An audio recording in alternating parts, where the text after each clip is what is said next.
Oh, hi there. One moment.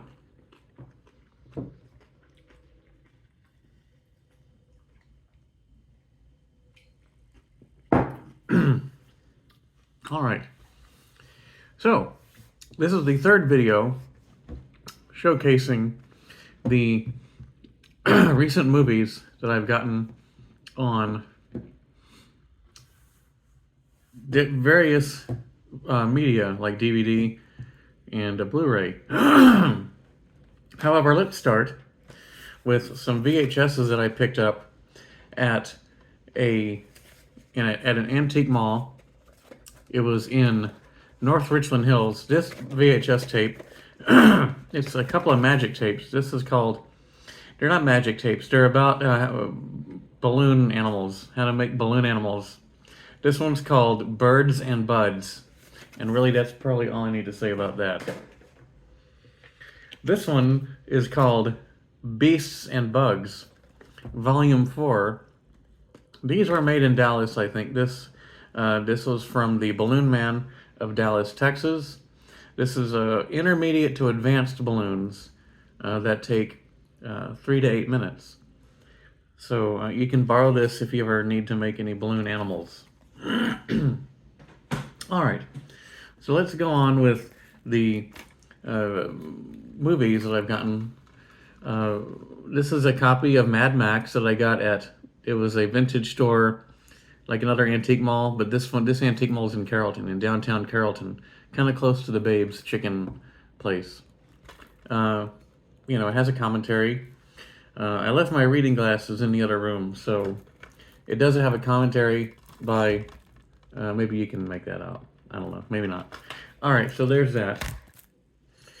Now this is the third of the, first there was a split image, and then there was a Handgun, aka Deep in the Heart.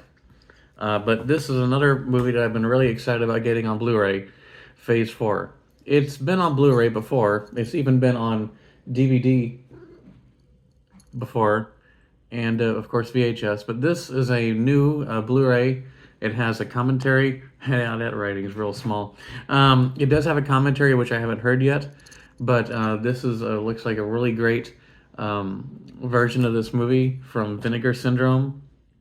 Of course, a film made by Saul Bass. Most famous is Saul Bass for making title sequences for lots of movies like Anatomy of a Murder, some other stuff, like Otto Preminger movies, like Such Good Friends, for instance. I think he did the title sequence for Exodus. Lots of those. Anyway, Phase 4. This is another one I'm really excited to have.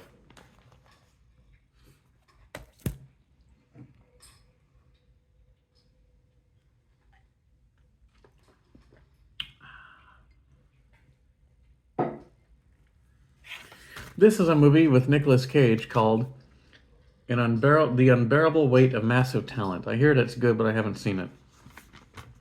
I got that, and this, I don't know, Mr. Video. It turns out that it's the South Tulsa Children's Ballet, a Children's Nutcracker 2006. Yeah, this was only like 50 cents. So that's good.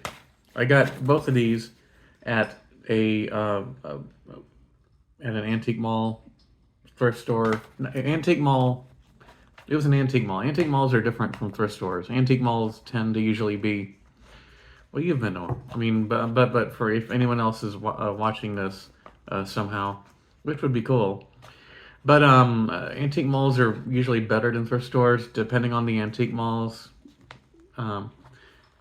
Yeah. The really good antique malls are not as polished as like unpolished antique malls. And yeah. All right, so there's that.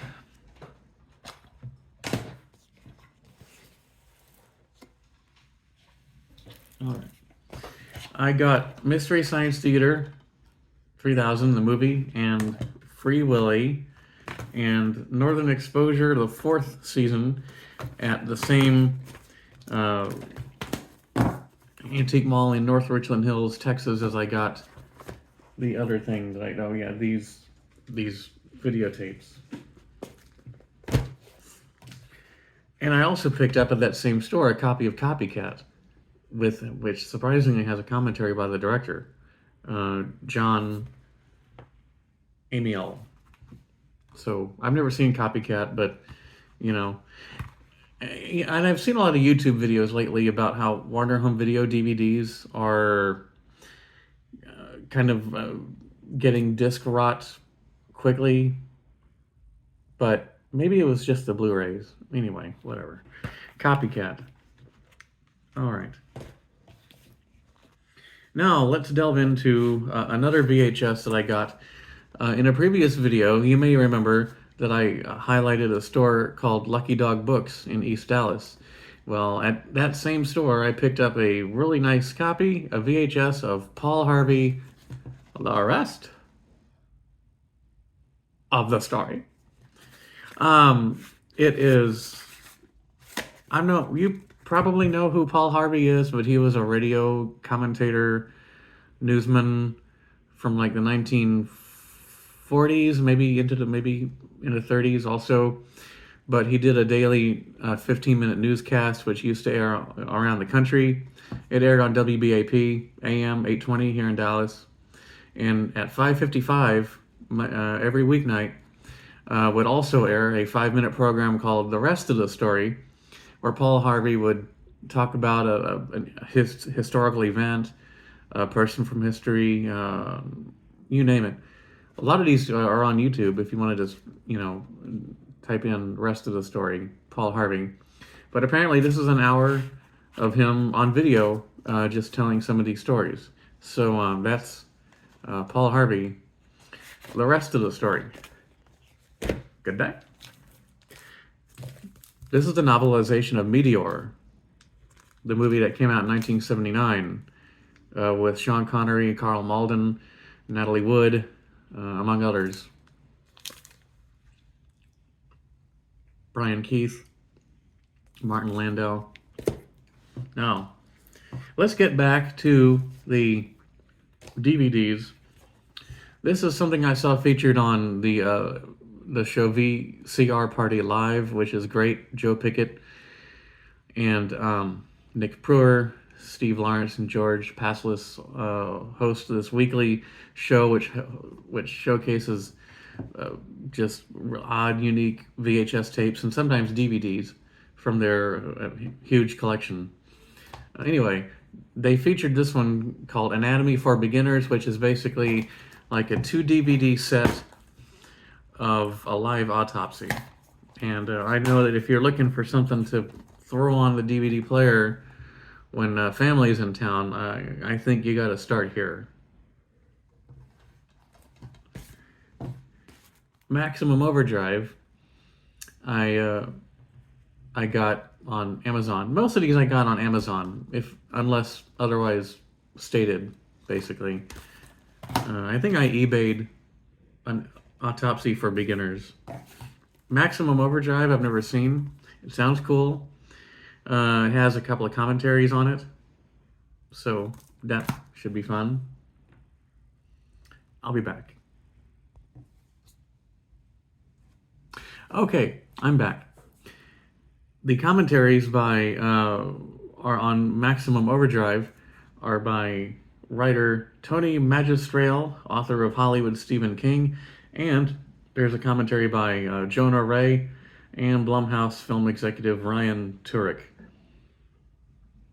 Jonah Ray is on the new Mystery Science Theater, which is on Netflix. All right.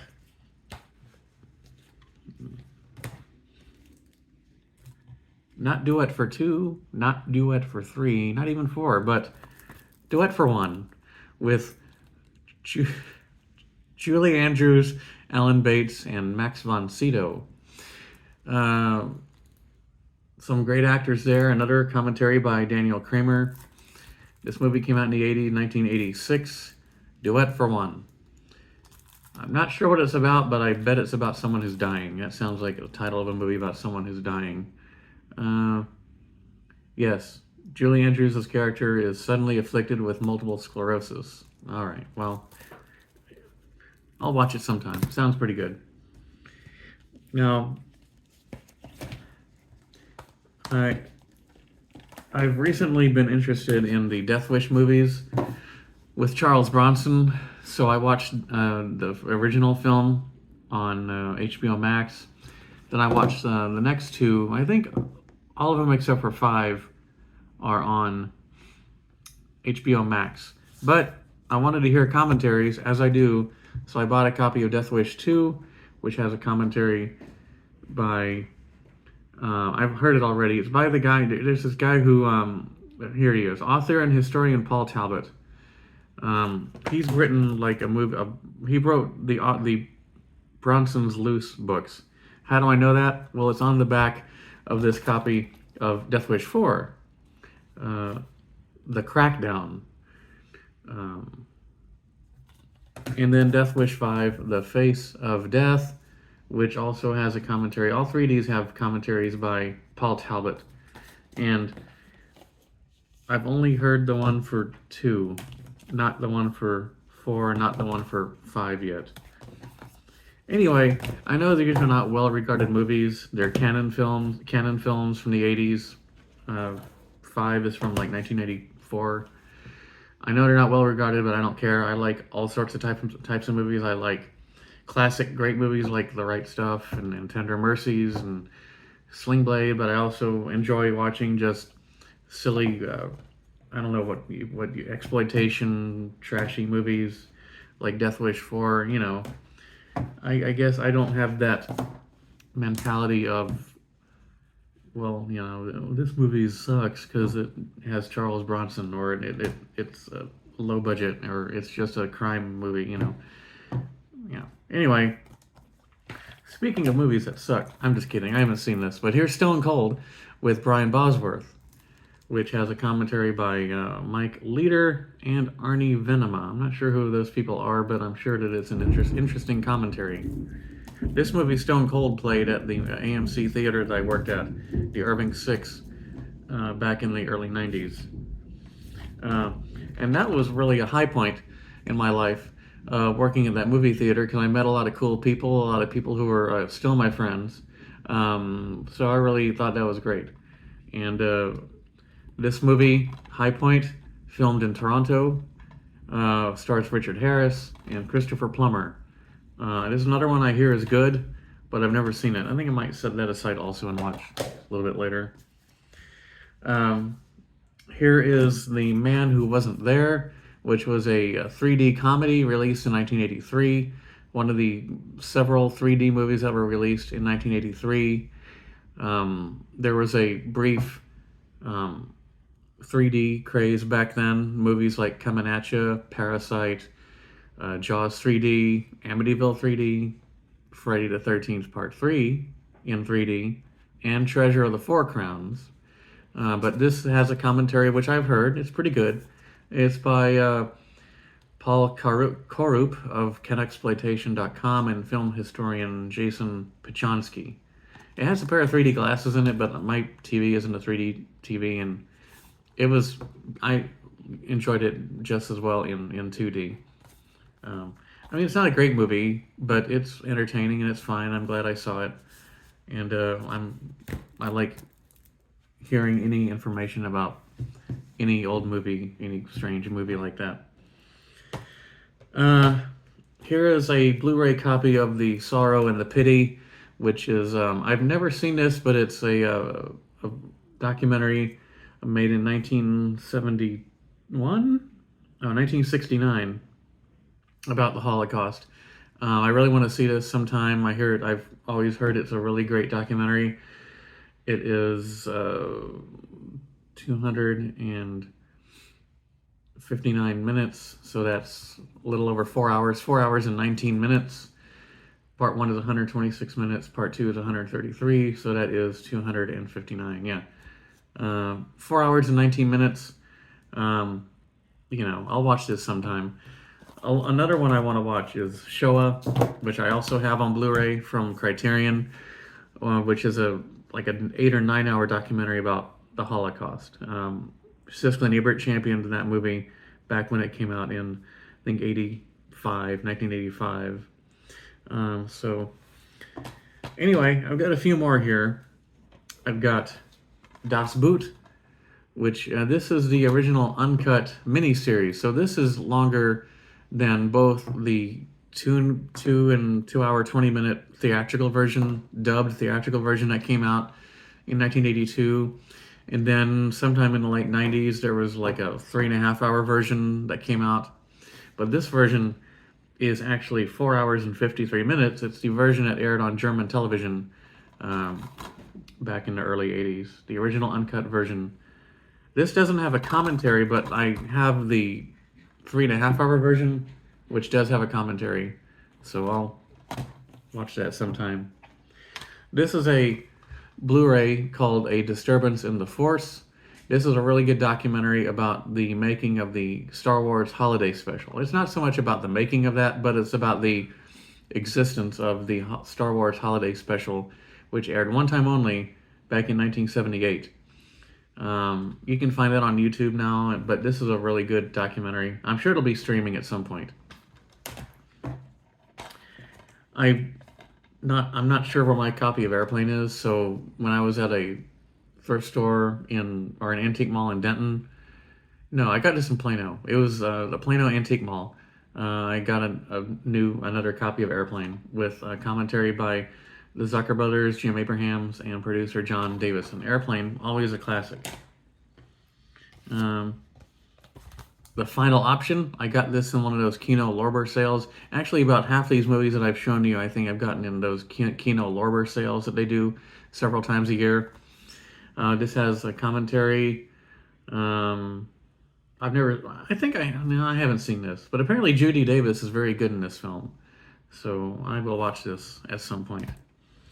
This is another nice one that I have. It's still unwrapped, but it's From Hollywood to Heaven. It's the lost and saved films of the Ormond family. Now, one of these films that I know you've heard of is called If Footmen Tire You, What Will Horses Do? It's a 45, 50-minute Christian film that played in like churches and stuff in the 70s and probably 80s.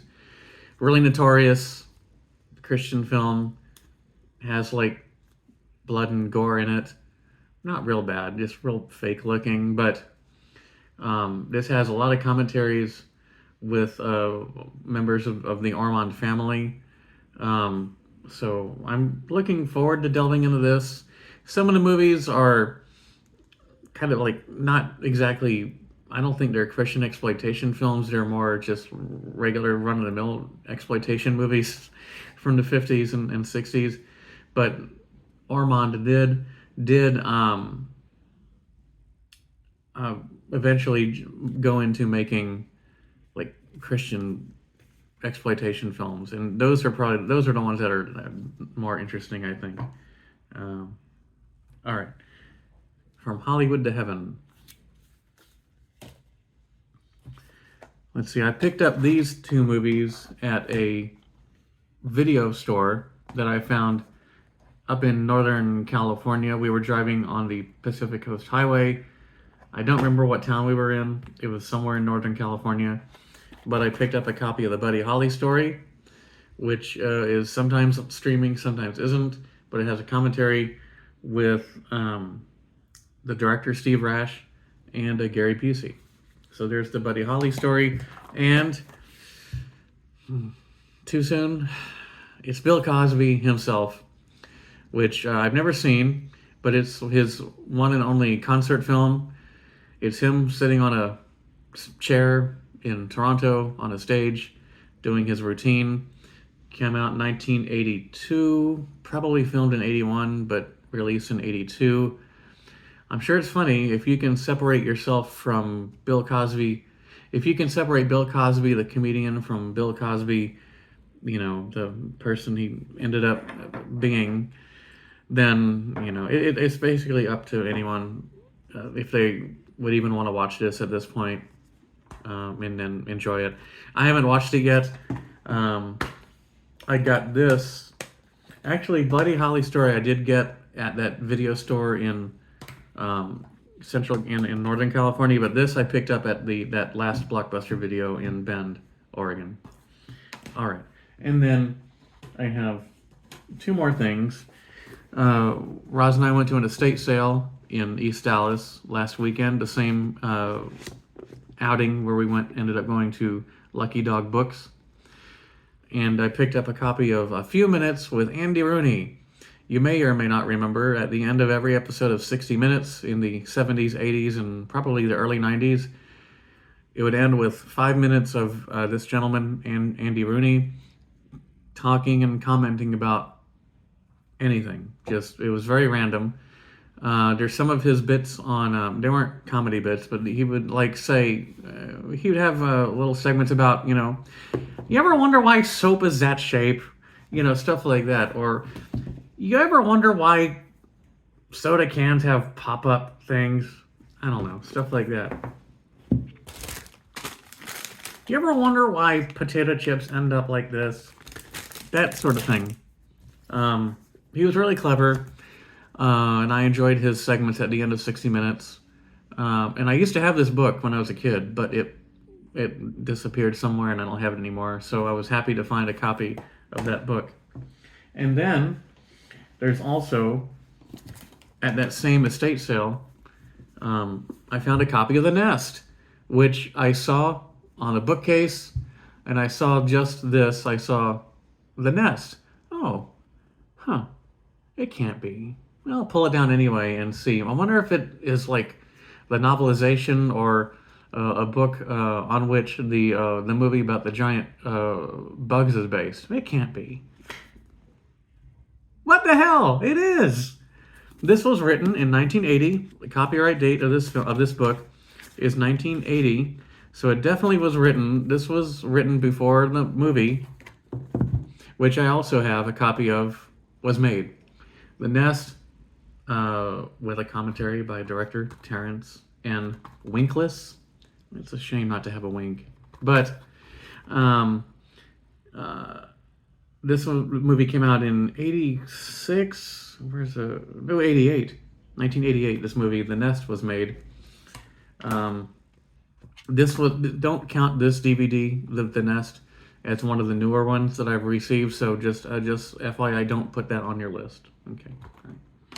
However, you can put on your list the book of The Nest, which is about... I've never seen the movie, and I haven't read this yet, but actually, I don't even want to read the back, because I want to kind of be surprised. All I know really is that it takes place in New England. That's about it.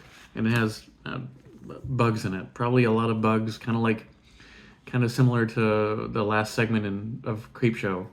But anyway, that is it. For now, that's the end of these videos. Share them with your friends. Share them with your loved ones. I've had a good time making these, and we'll see you later.